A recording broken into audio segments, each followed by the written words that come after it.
Seandainya saya menjadi bupati, istri saya kebetulan PNS, saya akan minta dia akan pensiun muda. Kenapa? Supaya jangan ikut campur pemerintahan. Itu yang harus saya lakukan. Dan itu akan saya kerjakan.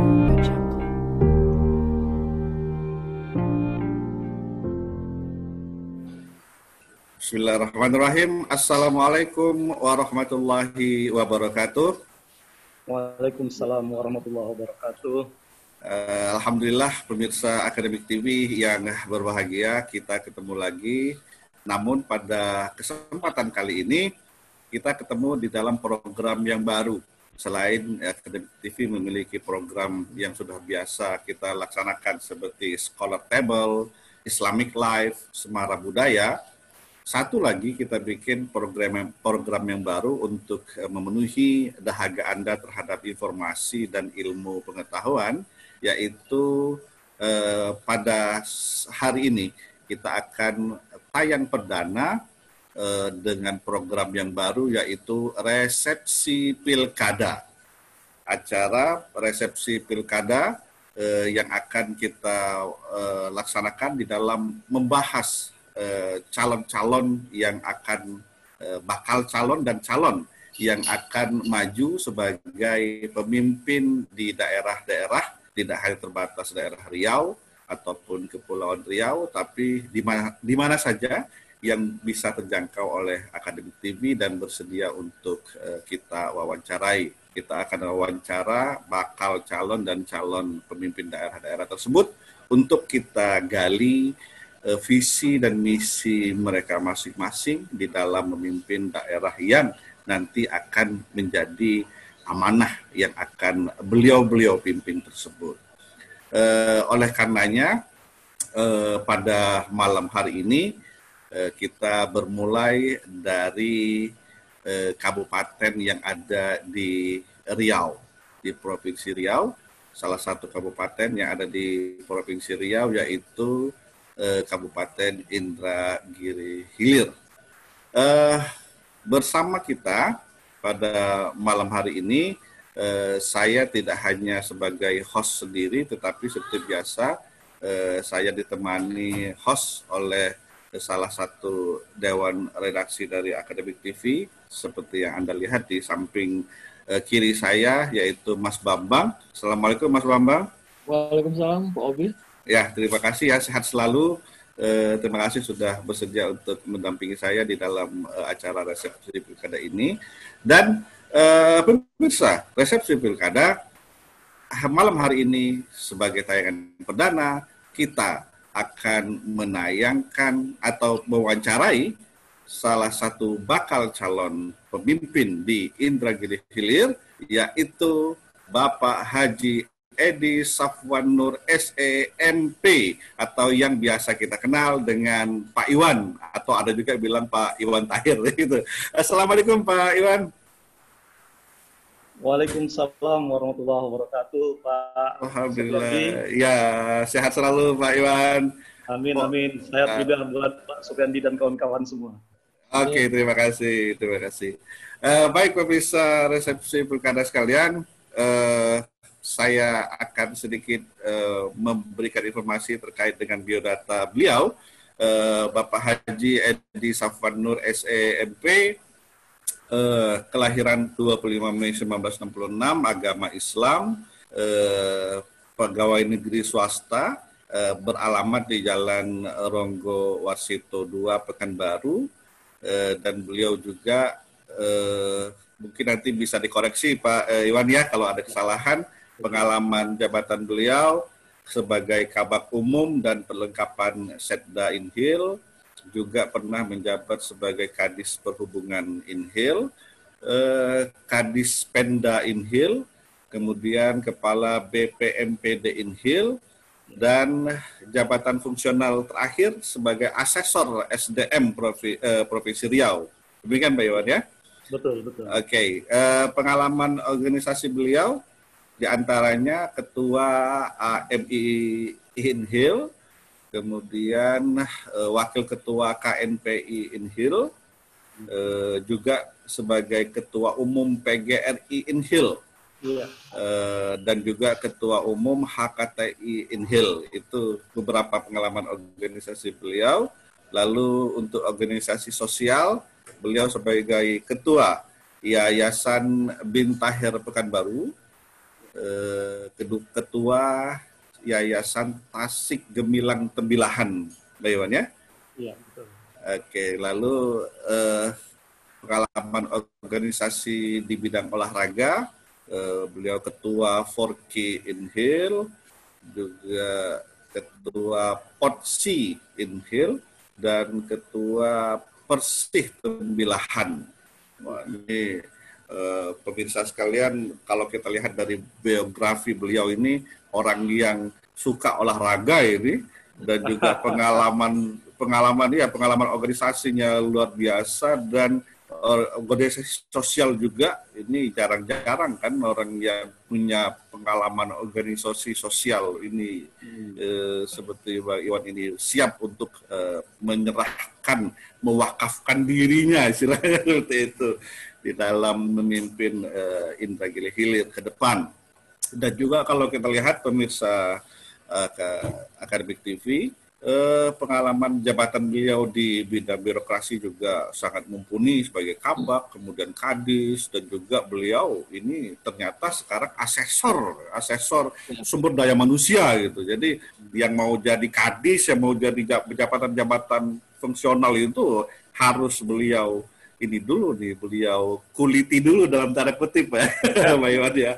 Iya, itu berarti untuk jadi asesor, pemirsa resepsi pilkada, untuk menjadi seorang asesor tidak sembarangan, orang-orang terpilih dengan pengalaman dan background yang tentu mumpuni untuk itu. Jadi kalau dalam dunia akademis, ini asesor ini pasti S3 ke atas, itu tidak boleh di bawah S3. Kalau dalam dunia birokrasi tentu ya udah inilah ya, pengalaman dan prestasi tentu dilihat dari prestasi memimpin di di dinas-dinas sebelumnya dan pencapaian-pencapaian yang sudah beliau capai. Oleh karena itu, berdasarkan pengalaman ini, saya sih tidak ragu jika beliau mencalonkan diri untuk kemudian pada kompetisi pilkada di Inhil sebagai salah satu orang yang akan mengajukan diri untuk menjadi pemimpin di Indragiri Hilir. Pak Iwan, mungkin kita mulai ke dalam wawancara kita. Pertanyaan pertama mungkin ini masih bersifat teoritis, Pak Iwan. Seorang pemimpin, kalau menurut Pak Iwan, bagaimana sih seharusnya manusia itu menjadi seorang pemimpin yang kemudian harus mengayomi penduduk, rakyat, dan sebagainya. Menurut Pak Iwan bagaimana? Silakan Pak Iwan. Iya. Terima kasih Pak Suryandi. Pertanyaannya manis sekali, bagus sekali ini. Bagaimana menjadi seorang pemimpin? Ya. Pada dasarnya pemimpin itu tidak bisa instan. Pemimpin itu tidak bisa muncul secara mendadak. Mereka dilahirkan sudah punya bakat bawaan, ditambah lagi adanya pengalaman-pengalaman. Itu yang akan membuat seorang pemimpin itu menjadi matang. Dan dia sudah siap dengan segala konsekuensinya.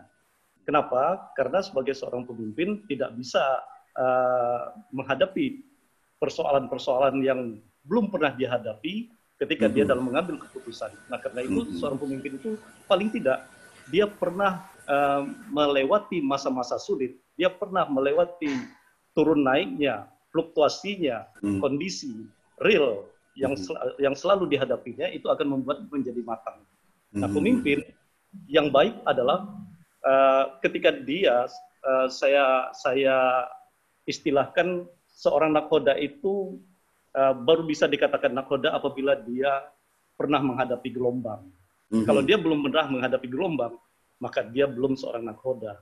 Ini menurut saya. Nah, itu filosofi saya. Nah, oleh karena itu, pemimpin yang baik kalau menurut saya adalah ketika mereka bisa memahami potensi, bisa melihat situasi, dan bisa membaca prospek bagaimana mengelola orang, mengelola sumber daya yang ada sehingga dia bisa mencapai tujuannya. Itu yang menurut saya pemimpin yang baik. Baik, menarik sekali visi dari kepemimpinan menurut Pak Iwan. Kedua, mungkin bagaimana Pak Iwan melihat rakyat yang akan dipimpin nanti? Apakah itu sebagai objek yang harus, bagaimana untuk memperlakukannya? Bagaimana menurut Pak Iwan? Rakyat sendiri. Ya, terima kasih Pak. Saya belajar dari apa yang sudah saya lakukan selama ini. Cara saya, pendekatan saya kepada kolega saya di pemerintahan, di kantor, dan lain sebagainya, itu adalah kita tidak mengataskan diri kita. Tapi bagaimana kita membuat kita sejajar dengan mereka. Nah, ketika kita merasa sejajar dengan mereka, kita harus paham, seandainya saya berada pada posisi mereka. Nah, sehingga membuat empati kita menjadi akan lebih besar. Nah, saya melihat rakyat khususnya di Indragiri Hilir, ini butuh pemimpin yang betul-betul mau dan mampu membaca dan empati kepada kondisi masyarakat yang ada di kabupaten itu. Itu yang harus dilakukan. Rasa empati dari seorang pemimpin untuk rakyatnya itu yang dibutuhkan di Inhil, Pak ya. Baik, saya beri kesempatan kepada Pak Bambang untuk menanyakan pertanyaan selanjutnya. Silakan Pak Bambang. Menarik sekali ini dari Pak Iwan. Beliau memaparkan bagaimana seorang pemimpin harus egaliter dan memiliki kesejajaran, Pak ya. Nah, konsep kesejajaran ini, Pak, apakah nanti Bapak tidak khawatir kalau Bapak sejajar dengan rakyat akan menghilangkan ketegasan di dalam pola kepemimpinan? Apakah seorang pemimpin itu harus egaliter sehingga bagaimana nanti ketegasannya? Karena sekarang ini pemimpin tegas itu seringkali menjadi pertanyaan. Dianggap nanti pemerintahnya lamban atau tidak tegas mengambil keputusan karena terlalu egaliter gitu, Pak. Nah, bagaimana pandangan Pak Iwan ya? Begini, ada hal-hal kita pada satu titik kita harus mempunyai sikap. Tetapi yang saya maksud di sini kita harus ada kesetaraan itu adalah bagaimana kita merasakan kondisi yang ada pada masyarakat kita sehingga kita lebih mudah untuk mengambil keputusan seperti apa yang harusnya. Jadi keputusan itu bukan hanya dari top up, tapi juga dari down, dari bawah. Itu yang harus kita lihat. Nah, ketika kita mengambil keputusan hanya melihat dari posisi kita, ini jelas akan banyak merugikan masyarakat itu sendiri. Tapi kalau kita melihat situasi itu dengan merasakan bahwa kita adalah bagian dari mereka, maka kita akan tahu keputusan apa yang terbaik untuk mereka, seperti itu. Contoh ininya ada, Pak. Ketika Bapak misalnya jadi Kadis Perhubungan atau jadi Kadis Pemda, dulu pernah melakukan apa yang betul-betul ke bawah gitu. Itu barangkali yang kita ingin lihat, Pak. Ya, jadi pengalaman saya selama ini, saya tidak pernah melihat bawahan sebagai staf, tapi mereka adalah kolega. Dan ketika saya merasakan mereka itu kolega, mereka juga akan merasa nyaman. Sebagai contoh, yang pernah saya lakukan adalah tidak pernah memberikan reward dalam bentuk uang atau hadiah dan lain sebagainya.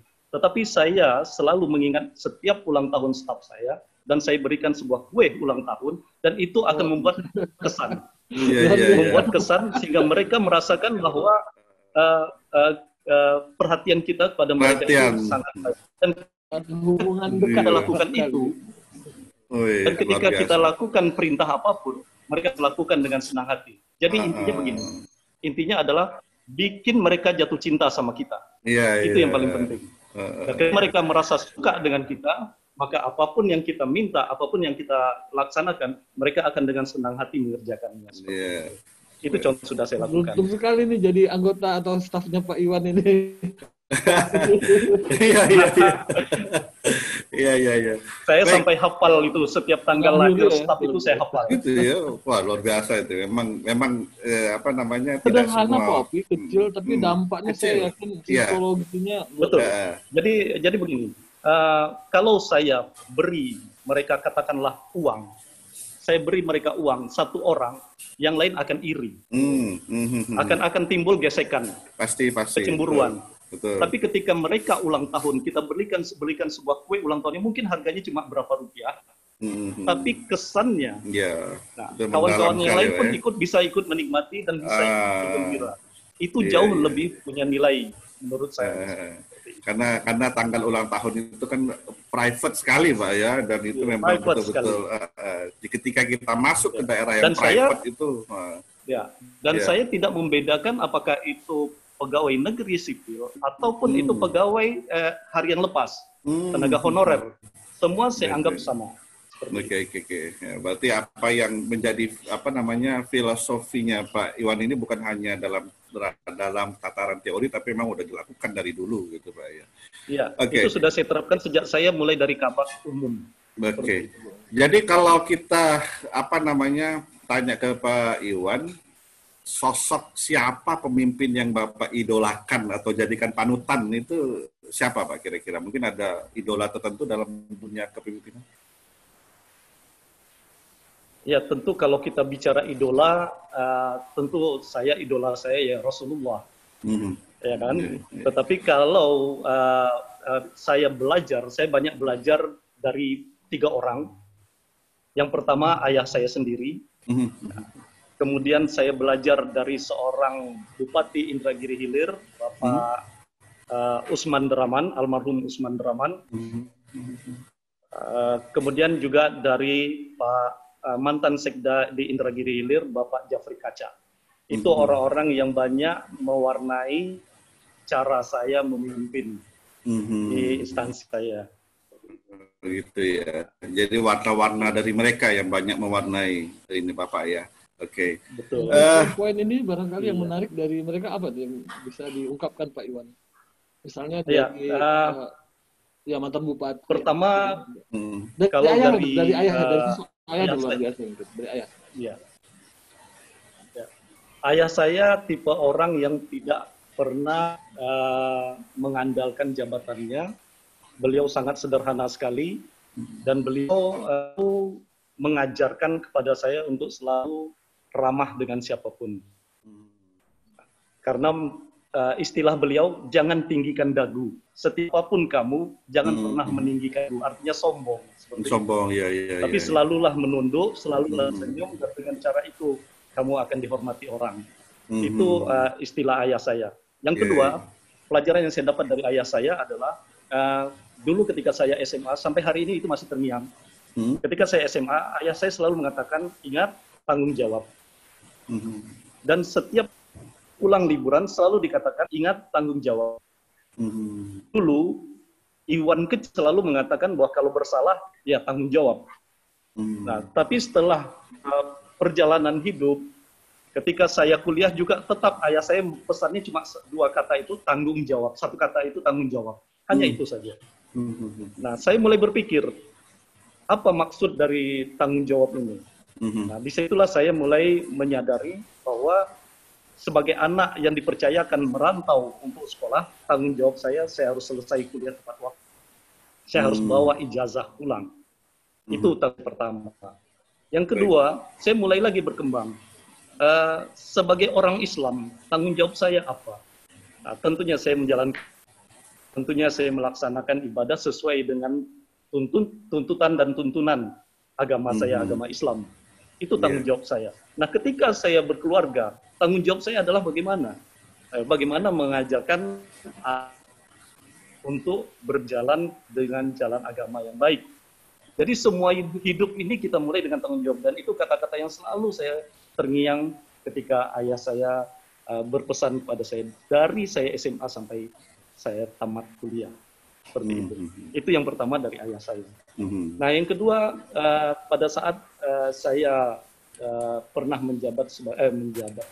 menjadi ajudan Bapak Bupati Indragiri Hilir, Bapak Usman Deraman, saya melihat sosok beliau adalah sosok yang sederhana. Beliau orang yang tidak neko-neko, beliau tidak banyak bicara, tetapi beliau sangat tegas dalam hal urusan kedinasan, sehingga istrinya pun tidak boleh ikut campur urusan kantor, dan bagi saya itu sangat baik sekali. Yang kedua, beliau berusaha tidak seperti bupati, tapi membahasakan diri beliau sebagai abah, orang tua.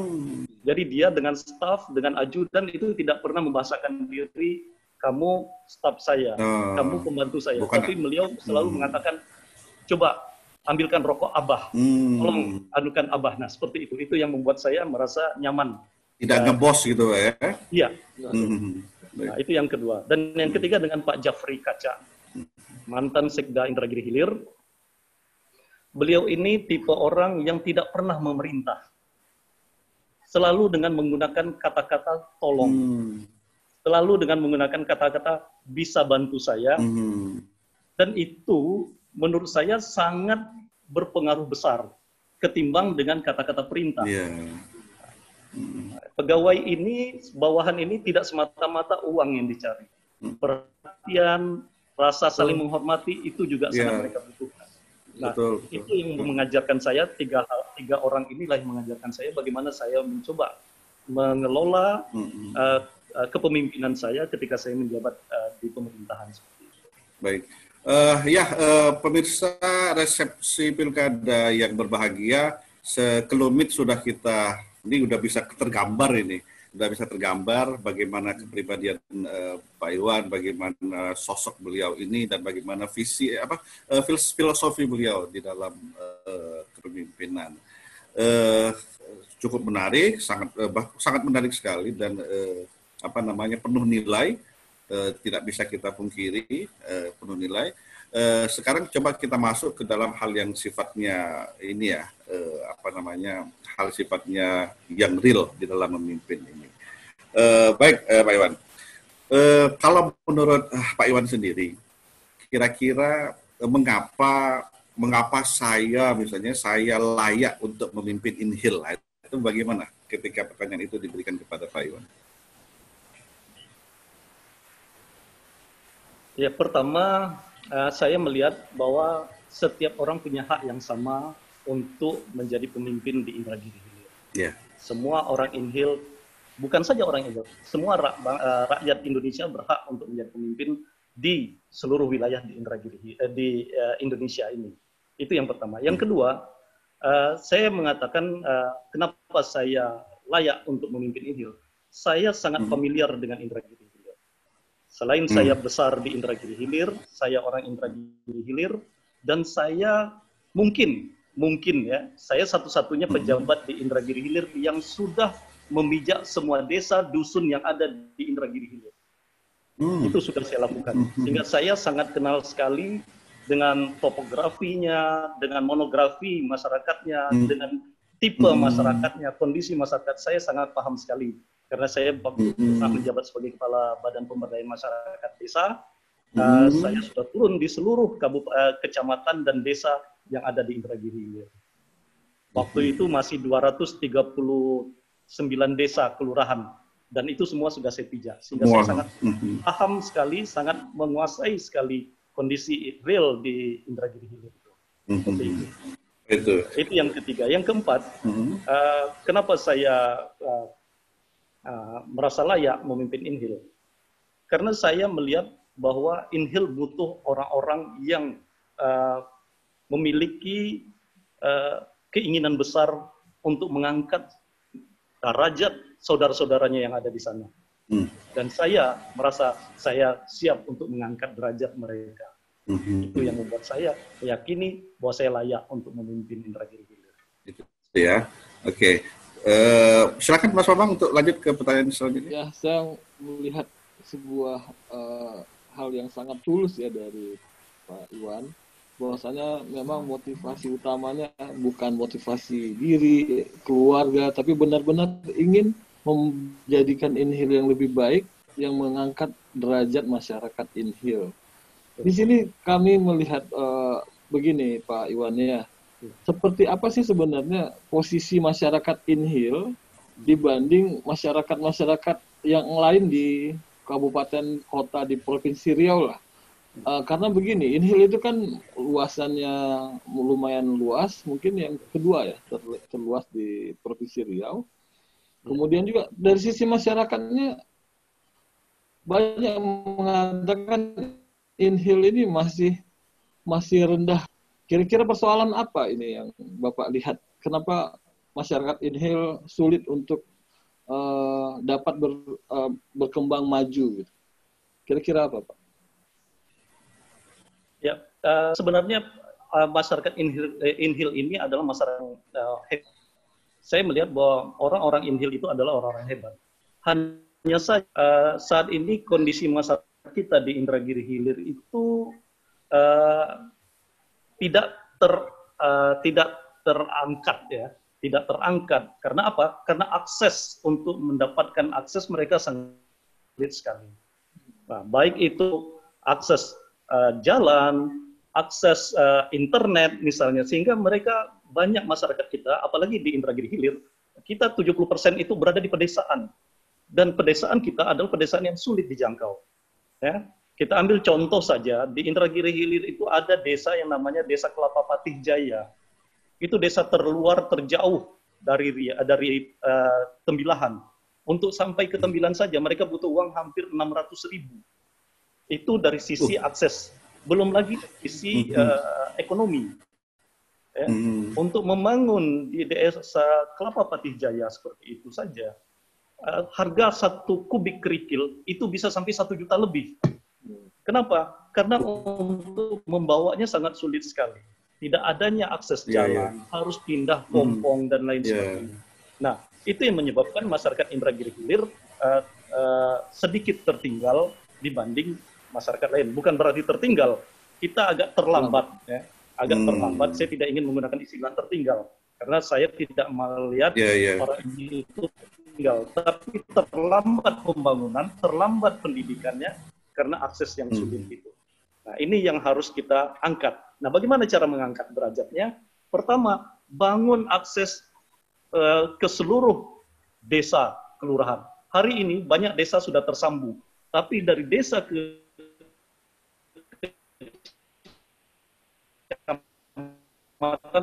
masih juga sulit. Nah, harus naik pompong dan lain sebagainya. Bisa. Tidak ada pustu.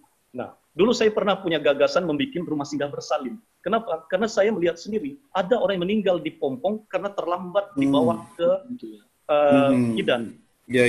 Dusunnya dia harus naik pompong, kebetulan air surut, kandas. Tidak bisa mereka lewat. Akhirnya istrinya melahirkan di pompong, tidak tertolong, tidak ada yang menolong dan meninggal. Sehingga saya punya gagasan waktu itu, ayo kita bangun rumah singgah bersalin. Sehingga desa-desa yang tidak punya bidan atau tidak punya pustu, kita bangunkan rumah singgah bersalin. Mereka yang ingin melahirkan, beberapa hari sebelum melahirkan, kan biasanya ibu-ibu sudah punya tanda-tanda itu. Mereka bisa tinggal di rumah singgah yang dekat dengan bidan, sehingga akses tertolong lebih cepat. Nah, kita harus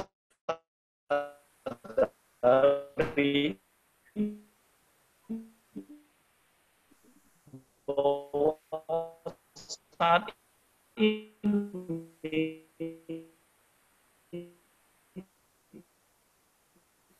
tingkat kematian ibu kemauan saja yang ada, yang kita belum kelihatan. Sepanjang kemauan dari pemerintah untuk melaksanakan atau meminta perubahan status jalan, misalnya jalan ke Kuala Eno yang kita punya pelabuhan samudera, itu kita bikin jalan nasional. Nah, untuk menuju ke jalan ke pelabuhan samudera, kita buka akses jalan juga menuju sana dari Tembilahan untuk menuju ke jalan nasional. Kita juga bisa rubah. Tidak ada yang tidak bisa dirubah. Ya, hari ini mungkin masih jalan provinsi atau jalan kabupaten, tapi kita bisa mengusulkan untuk menjadi jalan nasional. Tergantung mau atau tidak melakukan itu. Kan seperti itu. Nah, kalau kita belajar melihat bagaimana Sumatera Barat hanya dengan 2 kecamatan bisa mendirikan sebuah kota madya, ya, sebuah kota. Kota Padang Panjang itu hanya 2 kecamatan. Mereka banyak menggunakan jalan-jalan nasional. Karena apa? Karena jalan kota atau kabupaten atau tingkat 2 itu mereka tidak punya sumber daya dari sisi dana dan mereka memanfaatkan pusat. Nah, kenapa kita tidak bisa?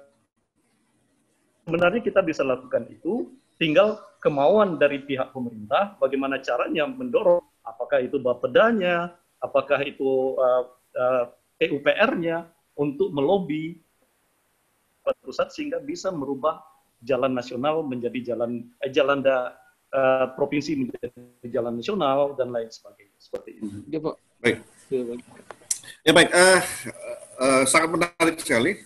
Apa dari visi dan misi sekilas sudah mulai keluar dari Pak Iwan.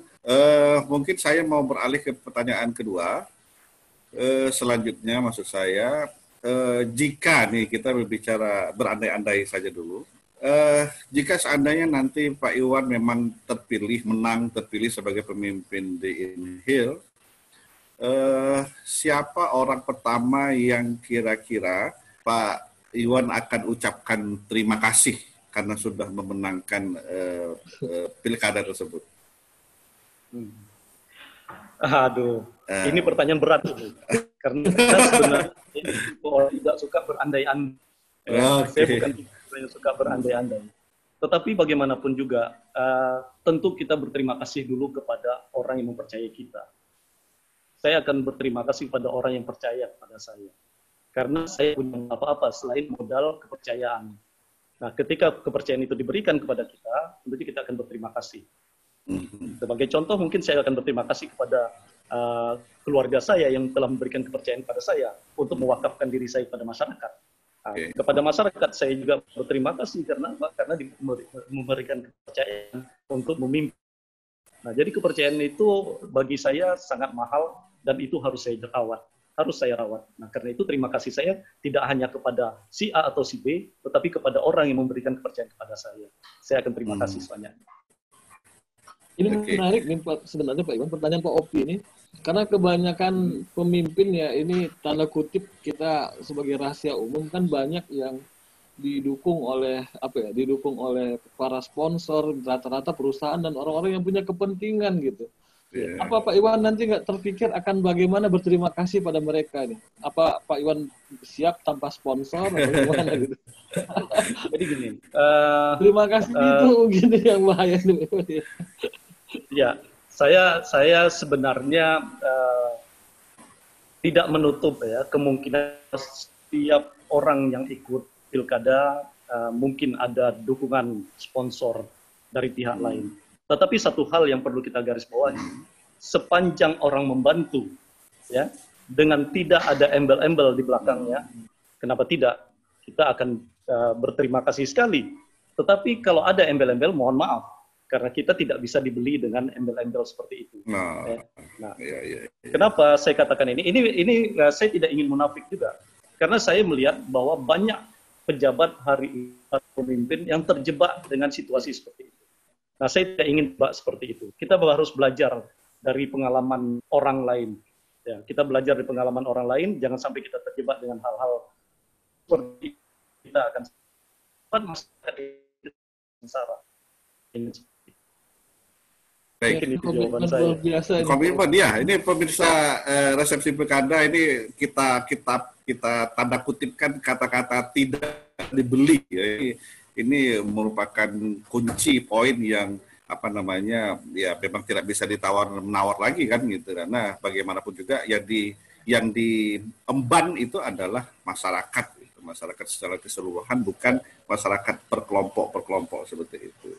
Nah, memang pertanyaan ini kita perlu clearkan karena seperti yang tadi diilustrasikan oleh Pak Bambang ya, Pak Iwannya, karena kita khawatir ada, kalau bahasanya Mahfud MD kemarin itu kalau di berita-berita itu katanya dalam tanda petik cukong-cukong gitu kan ya. Nah, jadi tapi dengan komitmen Pak Iwan tadi menyatakan dengan tegas tidak bisa dibeli, saya rasa ini adalah poin yang harus dipegang oleh masyarakat INHIL nanti ketika pada masa pilkada nanti. Baik, Pak Iwan. Masih nih, ini kita harus berandai-andai nih karena kita ingin tahu ke dalam gitu Pak. Walaupun tadi Pak Iwan bilang tidak suka berandai-andai. Seandainya nanti sudah memenangi pilkada, hal pertama apa yang akan Pak Iwan lakukan terhadap pesaing Pak Iwan yang kalah. Nah, itu Pak Iwan. Apa kira-kira? Di dalam politik tidak ada musuh yang abadi, tidak ada kawan yang abadi. Artinya apa? Persaingan boleh saja pada saat pilkada. Tetapi ketika selesai pilkada, siapapun dia, ketika dia memberikan kontribusi besar untuk membantu membangun Indragiri Hilir, kenapa tidak kita rangkul? Siapapun dia. Dan saya punya prinsip bahwa saya tidak akan mampu bekerja sendirian. Saya sadari saya tidak akan mampu bekerja sendirian. Saya butuh pemikiran-pemikiran orang-orang. Dan oleh karena itu, saya sangat setuju sekali ketika diadakan debat pilkada dan lain sebagainya. Sehingga kita juga bisa melihat apa sih yang menjadi target mereka. Sehingga mungkin yang kita terlupa dalam rencana kita, dalam visi kita. Dan itu bisa kita rangkul. Jadi kita bisa memanfaatkan semua peluang yang ada pada lawan-lawan politik kita untuk kemaslahatan umat. Karena tugas kita adalah memimpin bagaimana kita membawa masyarakat ini menjadi lebih baik. Sekali lagi, saya sangat menjaga kepercayaan. Nah, ketika masyarakat memberikan kepercayaan kepada saya, tentu saya akan bekerja maksimal. Nah, ketika saya bekerja maksimal, saya membutuhkan orang-orang lain yang bisa mendorong saya, mempush saya untuk lebih maju lagi bekerja. Ya, kalau itulah dari lawan politik, kenapa tidak? Kita akan rangkul semuanya seperti itu. Dan tidak ada permusuhan yang abadi menurut saya. Seperti itu. Jadi pengalaman Pak Iwan dahulu kan sebagai ASN dan sampai menjabat pada jabatan-jabatan yang strategis gitu.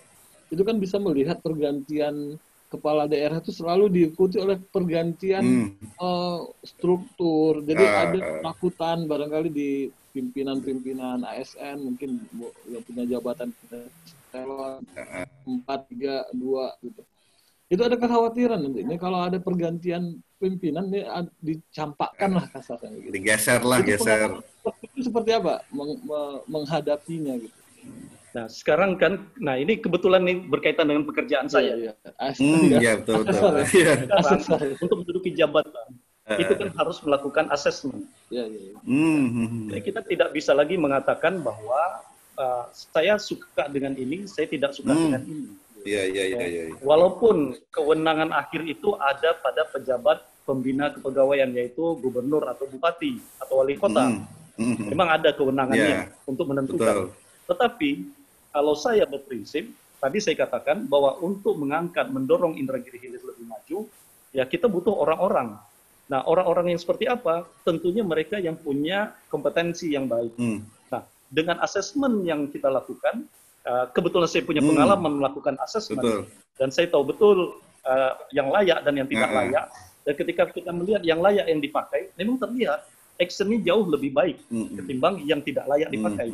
Nah, pengalaman ini juga akan membuat saya juga tentu akan menggunakan ini. Ya. Jadi kita tidak subjektif ya melihat sesuatu, tapi benar-benar kita melihatnya dari kompetensi, dari potensi, dari kemampuan kepemimpinan dan lain sebagainya yang kita butuhkan untuk membantu kita membangun Indragiri Hilir seperti itu.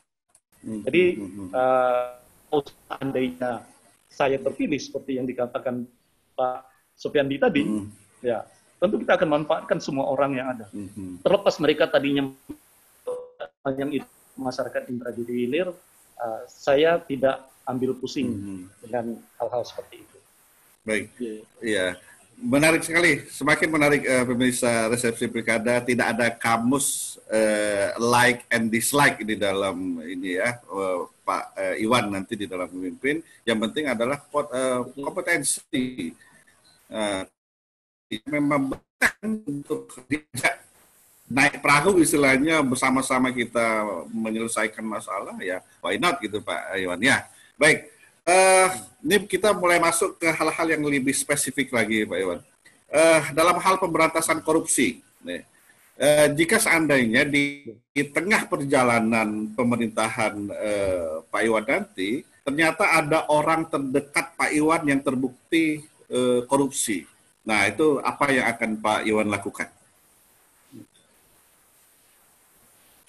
Ya, seperti tadi yang saya katakan dari awal, saya tidak ingin ada cupong yang nanti akan membuat kita terjebak situasi yang tidak baik.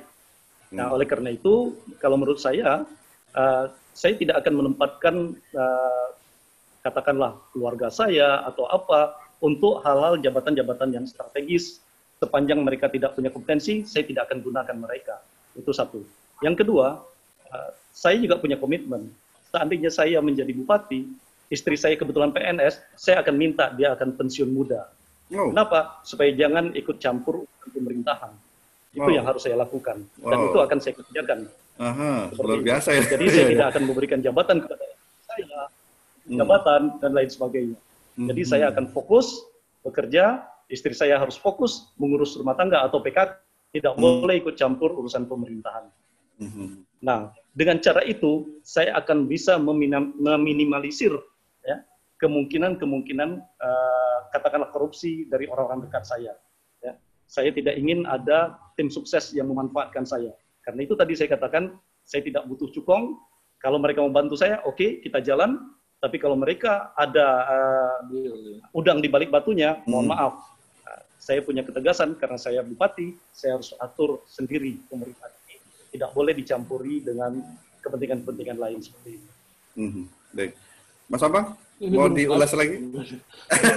Ya seringkali pemimpin yang terpilih itu kan menggunakan orang-orang terdekat karena itulah yang mereka percaya gitu. Jadi ini soal kepercayaan kadang-kadang Pak Iwan. Mereka mengatakan ya soal kompetensi kan itu abstrak ya, subjektif juga. Kita bisa menilai orang subjek kompeten atau tidak. Tapi soal kepercayaan ini kan biasanya orang terdekat yang kita percaya gitu. Ini sampai istri sendiri disuruh berhenti.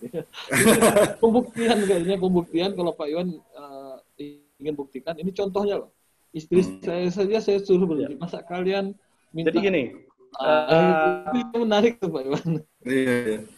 Iya betul. Saya tidak ingin katakanlah mungkin anak-anak saya harus berusaha di Indragiri Hilir, tidak akan ada itu dengan saya. Kenapa? Karena saya tidak mau ada nanti mungkin tidak bisa masuk melalui bapaknya, lewat anaknya, lewat istrinya. Dan itu tidak akan terjadi. Insya Allah tidak akan terjadi. Kenapa? Karena saya tidak suka pekerjaan kantor saya dicampuri oleh istri atau anak. Dan itu sejak dulu kita punya komitmen. Saya punya komitmen dengan istri saya. Anda urus pekerjaan Anda, saya urus pekerjaan saya. Nah, seperti itu. Dan alhamdulillah sampai hari ini tidak pernah terjadi kepentingan pada diri saya atau keluarga saya. Baik. Ya, kan kalau yang namanya orang terdekat itu kan tidak hanya kadang-kadang dari keluarga, tapi juga kadang-kadang nih Pak Iwan, ini kita lihat yang suka bikin dalam tanda kutip permasalahan yang membuat kita tercoreng itu kan bagian dari yang dulu pernah jadi tim sukses kita itu kadang-kadang menjadi masalah itu. Bagaimana pendekatan yang akan approach yang akan Pak Iwan lakukan terhadap tim sukses kan banyak ini, ya kan banyak. Ya. Kalau kita belajar atau melihat dari yang dulu-dulu itu di mana-mana, tim sukses itu kan harus dapat kue masing-masing tuh, tak bisa tinggalkan. Nah, bagaimana approach yang akan Pak Iwan lakukan terhadap tim sukses yang merupakan bagian dari orang terdekat Pak Iwan itu? Ya, yang jelas ketika kita bicara sukses, Anda ingin mendukung saya karena apa? Itu dulu pertanyaannya. Kalau Anda mendukung saya karena simpati, karena berempati kepada saya, ayo, monggo, kita jalan bersama-sama. Berjuang bersama, ya. Tapi kalau Anda mendukung saya karena sesuatu, dalam tanda petik, bisa memenuhi keinginan Anda. Anda dukung saya, tapi saya bisa penuhi keinginan Anda. Itu komitmen saya. Dan itu juga pernah saya lakukan saat saya ikut tahun yang lalu. Saya juga pernah sampaikan kepada tim sukses saya. Kepada partai juga saya sampaikan seperti itu. Mohon maaf, saya tidak memberikan apa-apa pada partai jika saya menang. Tapi kalau ingin melihat Indragiri Hilir di tangan partai yang Anda, dari partai yang mendukung saya, Anda akan lihat sendiri nanti bagaimana hasilnya. Dan Anda tidak akan kecewa bahwa memilih saya untuk menjadi bupati. Karena apa? Karena saya bekerja betul-betul ingin bekerja seperti itu. Baik.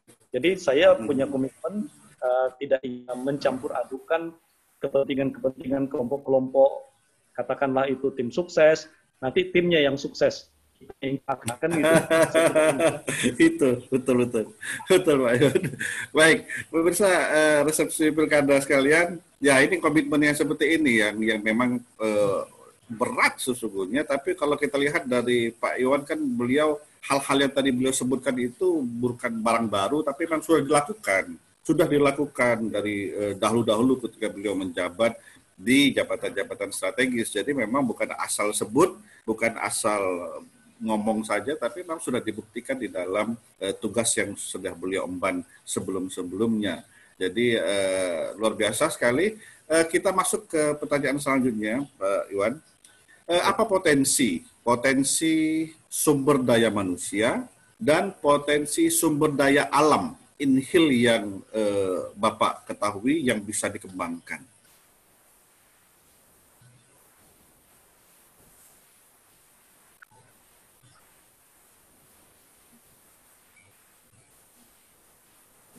Silakan, Pak.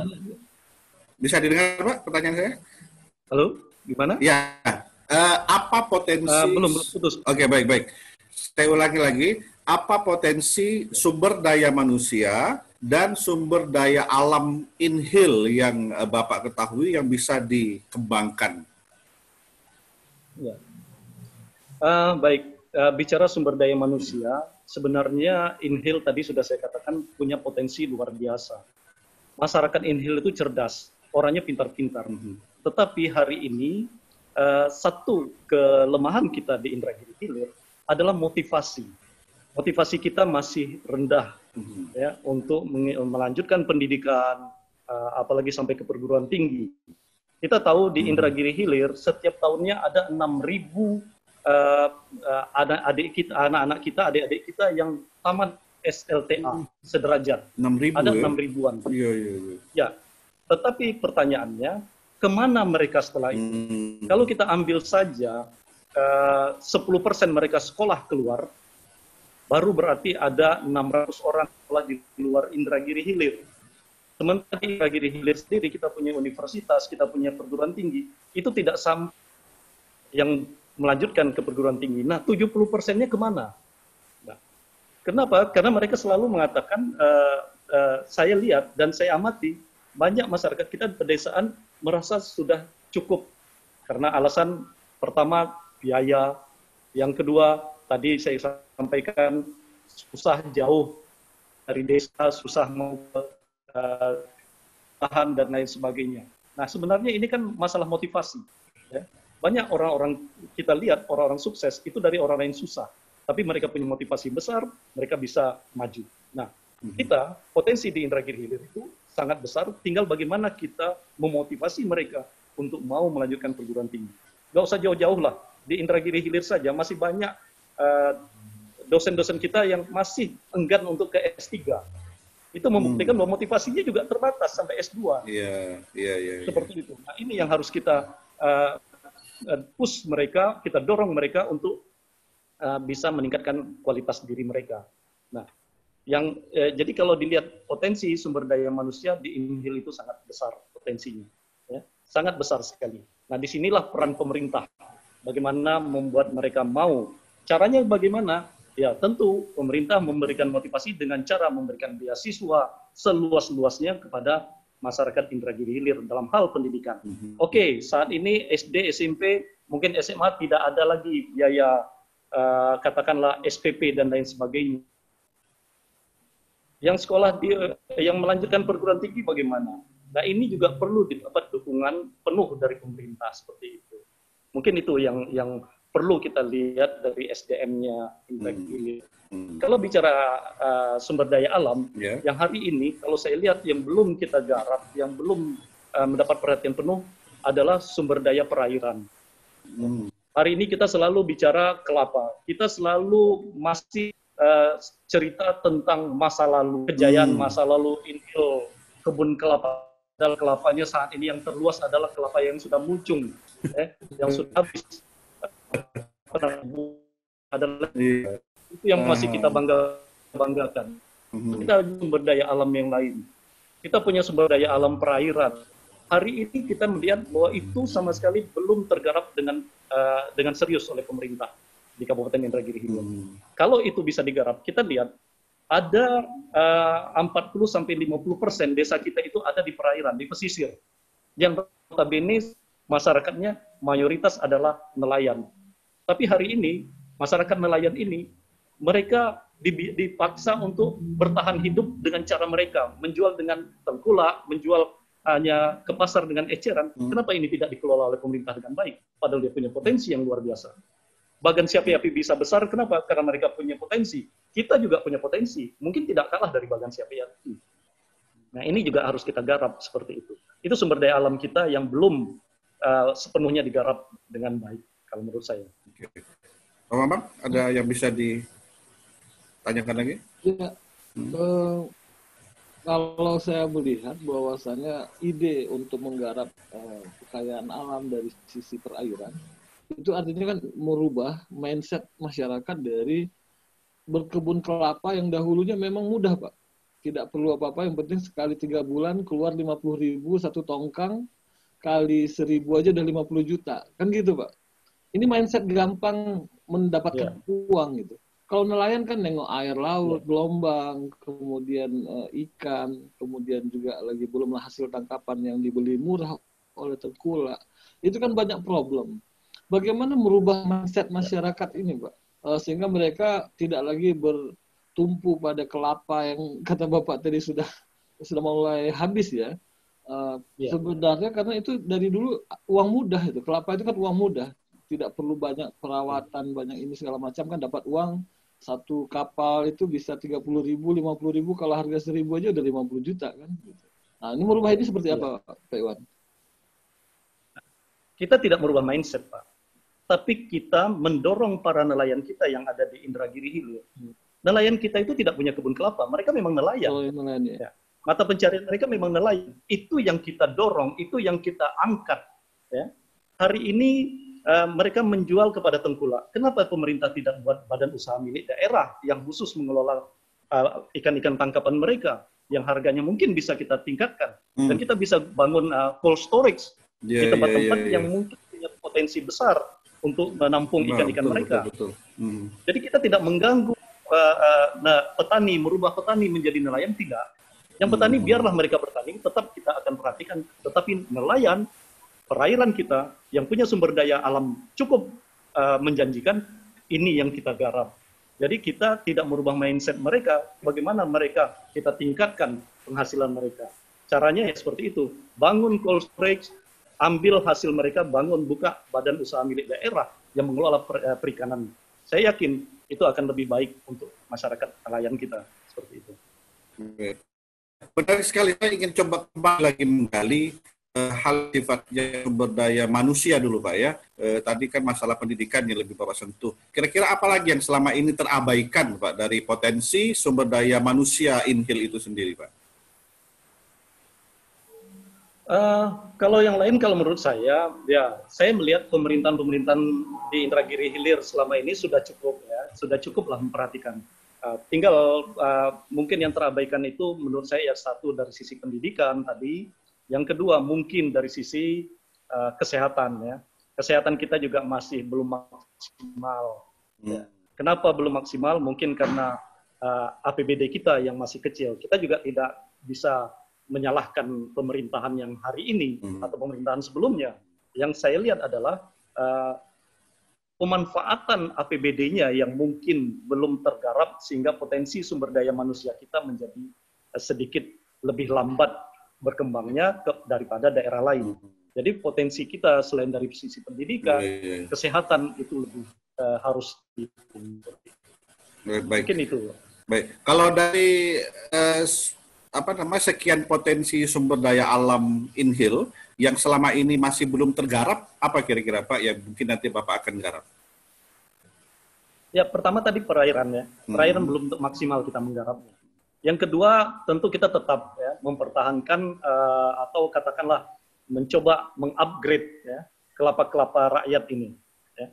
Kelapa-kelapa rakyat yang selama ini diatur oleh perusahaan, harga jual diatur oleh perusahaan. Ini kan sangat menyedihkan. Ya. Lebih mahal satu permen daripada sebutir kelapa, kan seperti itu yang ada terjadi. Nah, ini sangat menyedihkan. Kenapa? Nah, masyarakat kita kebanyakan mereka pasrah. Karena mereka sudah terjerat dengan toke-toke, dengan para pengumpul, mereka sudah pinjam uang dulu dan lain sebagainya. Nah, karena itu saya sangat mendukung ya apa yang sudah dibuat oleh pemerintah kabupaten hari ini. Kita harus akui dengan mendirikan badan usaha yang mungkin untuk menyangga harga kelapa ya, di Indragiri Hilir kalau tidak salah sudah ada badan usahanya untuk menyangga harga kelapa.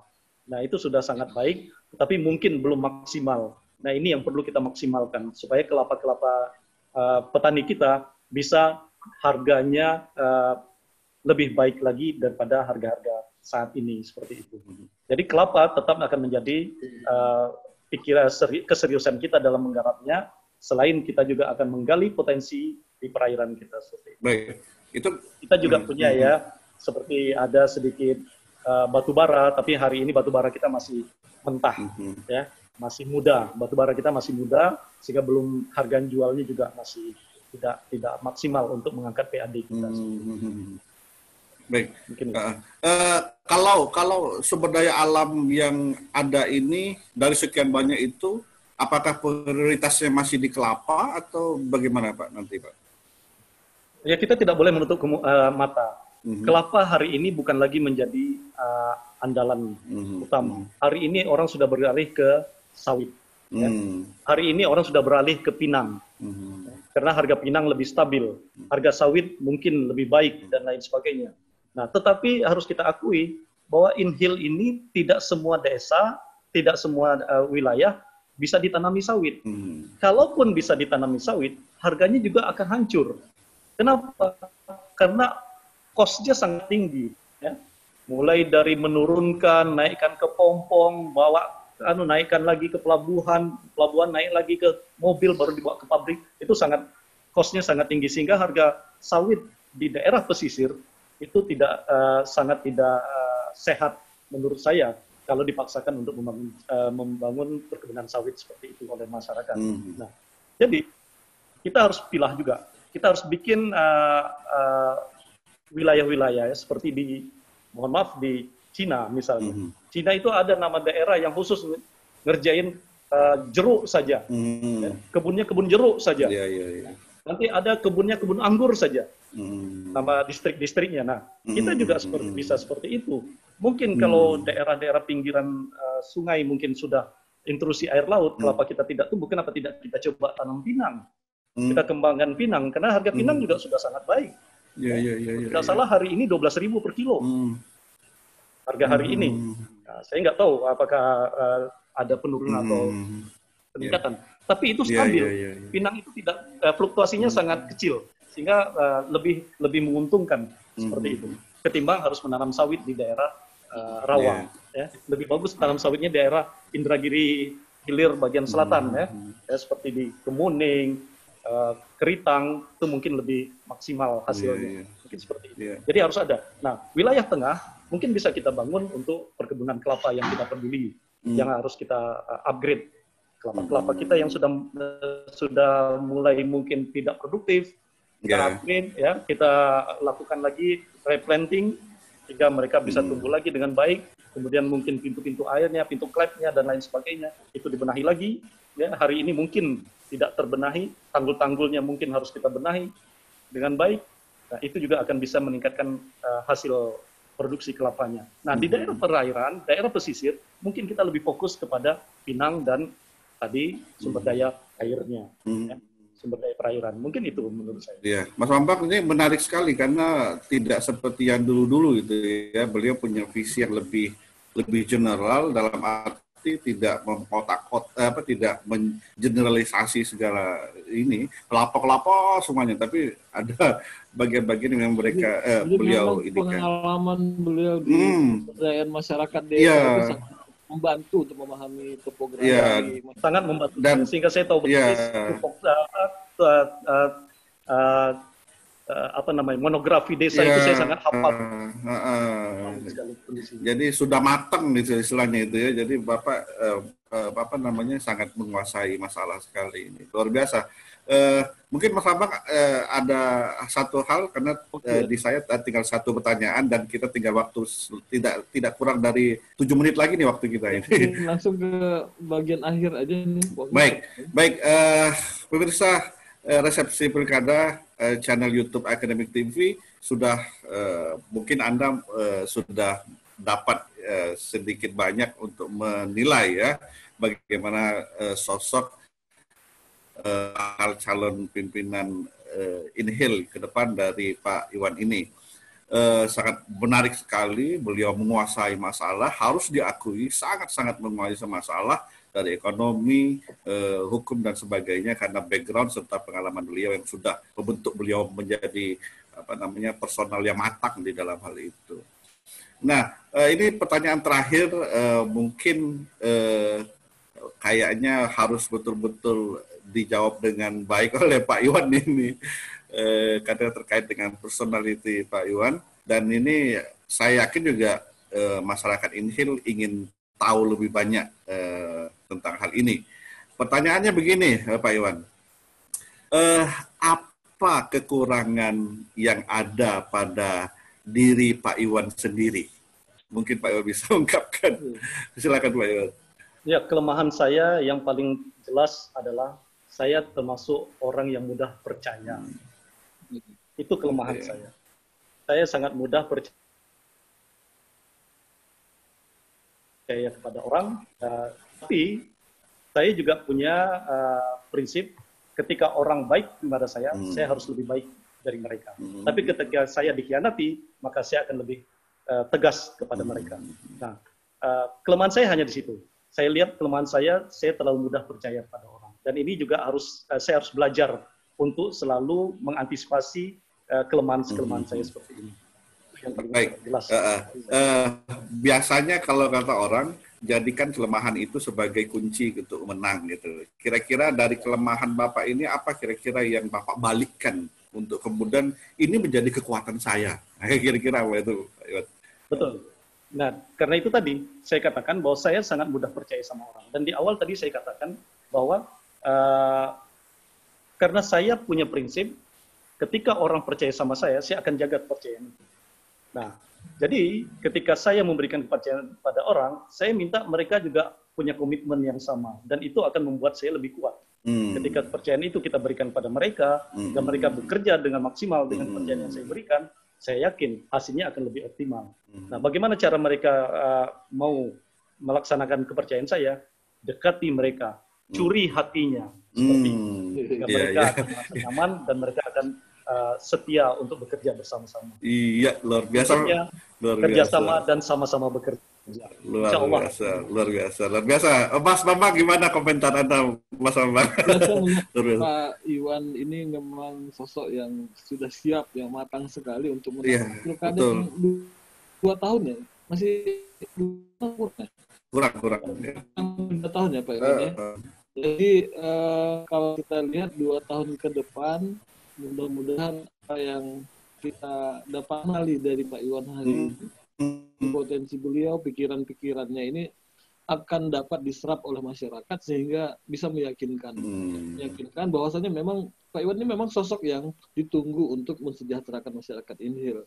Amin. Jadi kalau saya melihat siapapun nanti yang akan terpilih menjadi pemimpin di bisa belajar lah gitu, bisa belajar, dan kalau bisa memang gurunya nih Pak Iwan yang langsung karena memang pikirannya biasa dan ditunggu oleh masyarakat ini untuk menentukan, dan akan sangat mudah kalau memang beliau tidak sebagai penginspirasi tapi beliau pelakunya gitu. Jadi kalau kita lihat beberapa ide tadi, mudah-mudahan bisa diwujudkan di masyarakat.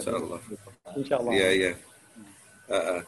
Baik, pemirsa resepsi pilkada sekalian, satu kata kalau bisa saya simpulkan dari sosok Pak Iwan ini adalah sudah matang. Beliau sudah matang sekali, menguasai permasalahan, punya pengalaman yang luar biasa sehingga sudah matang sehingga siap untuk nanti jika memang diberikan kepercayaan seperti tadi yang beliau sebutkan, dipercaya, orang yang dipercaya mempercayai beliau, dan memang ada, ya tentu kita tidak bisa menafikan ketentuan dari Allah Subhanahu wa taala ya, kalau memang sudah ada ketentuan dari situ. Saya rasa Pak Iwan cukup demikian yang bisa kita lakukan wawancara ini dengan Pak Iwan. Apa namanya, next time-nya juga mungkin ya.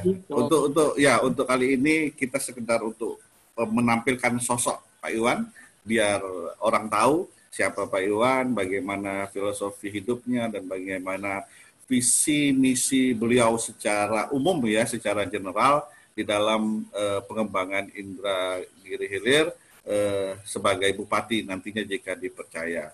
Pak Iwan, terima kasih atas waktu dan kesempatan yang telah diberikan kepada kami. Kawan-kawan. Sama, terima kasih kembali, dan kita tidak menutup kemungkinan untuk kembali bertemu di dalam acara resepsi pilkada ini, karena kita lihat perkembangan nanti ya, karena masih ada 1 tahun lebih lagi menuju ke panggung kompetisi tersebut. Jadi jika memang ada hal yang membuat kita untuk kembali wawancara di acara resepsi pilkada, saya harap Pak Iwan bersedia untuk lakukan itu. Insya Allah. Baik, saya kira demikian. Terima kasih kepada perhatian dari para pemirsa resepsi pilkada sekalian. Inilah sosok Pak Haji Edi Safwan Nur, atau yang kita kenal dengan Pak Iwan. Inilah sosok beliau. Semoga acara ini selama 1 jam tadi sudah memberikan gambaran yang jelas tentang sosok beliau, visi misi dan filosofi kehidupan beliau. Apapun nanti pilihan Anda, kami tidak berada wewenangan di situ. Kami serahkan kepada Anda semuanya. Yang penting pada kesempatan ini acara resepsi pilkada adalah kita tampilkan sosok-sosok yang nanti akan menjadi pemimpin khususnya di Indragiri Hilir. Dan kesempatan pada ini tampillah Pak Iwan atau Pak Edi Safwan Nur. Sekali lagi terima kasih. Semoga tetap menjadi resepsi inspirasi untuk kita semua. Mohon maaf kalau ada kesalahan dan kekhilafan. Jika ada sesuatu hal yang mungkin ingin ditanyakan atau ingin dikomunikasikan kepada Akademik TV, jangan ragu untuk menghubungi kami melalui kolom komen yang ada nanti. Terima kasih. Sekali lagi Pak Iwan terima kasih, Pak Bambang terima kasih sudah menemani saya di acara ini. Wabillahi taufiq wal hidayah. Oh ya, jangan lupa like and share Akademik TV karena banyak program yang bermanfaat untuk kita semua. Terima kasih. Wabillahi taufiq wal hidayah. Wassalamualaikum warahmatullahi wabarakatuh. Waalaikumsalam.